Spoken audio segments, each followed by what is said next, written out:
Assalamualaikum warahmatullahi wabarakatuh. Saya Raifatul Latifah dari Fakultas Usuluddin. Izin menjelaskan mengenai mukaddimah dari pedoman perkaderan. Nah, jadi di dalam mukaddimah perkaderan itu terdapat 6 alinea. Alinea pertama itu membahas mengenai Islam yang sesungguhnya gitu. Kemudian yang kedua yaitu mengenai cita-cita seorang muslim dalam pedoman perkaderan. Kemudian yang ketiga itu menjelaskan mengenai insan akademis. Kemudian yang keempat itu membahas mengenai bagaimana rekrutmen kader. Nah, di alinea kelima yaitu menjelaskan mengenai syarat-syarat rekrutmen kader. Ya, terus proses-proses perkaderan dan juga iklim dan lingkungan yang mendukung. Kemudian di alinea keenam itu menjelaskan mengenai panduan dari Guidance.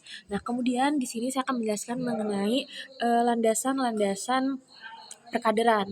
Yang pertama itu ada landasan teologis. Apa yang dimaksud dengan landasan teologis? Jadi landasan yang membahas mengenai tentang manusia dan juga Tuhan.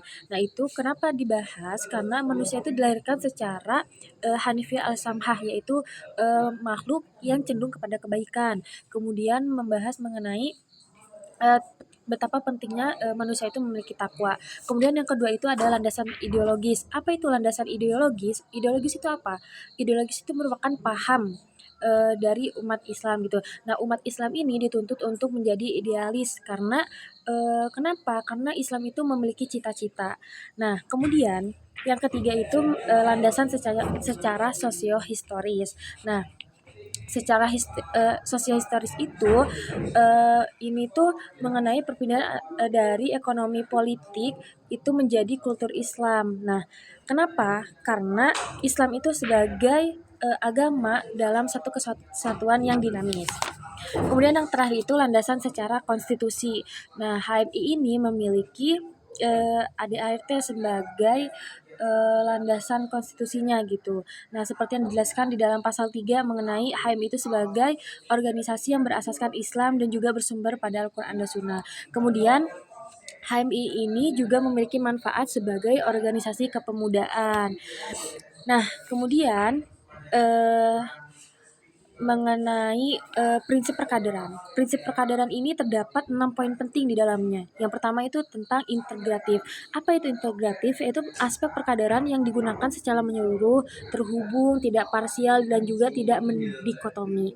Nah, contohnya itu misalkan selain sholat, umat Islam juga itu harus berzakat gitu.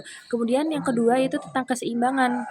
Apa itu keseimbangan? Yaitu tidak adanya kepincangan atau kesenjangan. Jadi selain integratif, kita juga harus seimbang gitu. Jadi kalau misalkan ada satu yang beda, itu akan menimbulkan kecacatan atau kepincangan.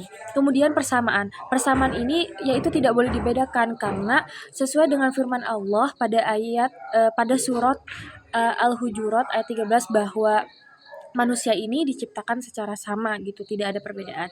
Kemudian faktor keempat ini adalah kasih sayang. Kasih sayang ini seperti yang sudah kita tahu bahwa Tuhan umat Islam itu memiliki sifat Ar-Rahman dan Ar-Rahim, yang mana di situ itu memiliki kasih sayang dan juga Maha Pengasih gitu. Kemudian ada poin keteladanan. Keteladanan ini dijelaskan dalam surah An-Nahl ayat 125. Kemudian ketaatan. Ketaatan ini apa? Yang dimaksudkan itu adalah ketundukan, din, dan sikap pasrah. Karena sebagai umat Islam kita itu hanya bisa tunduk dan pasrah gitu. Mungkin cukup sekian mengenai pedoman perkaderan. Kurang lebihnya mohon maaf. Ihdinas siratal mustaqim. Wassalamualaikum warahmatullahi wabarakatuh.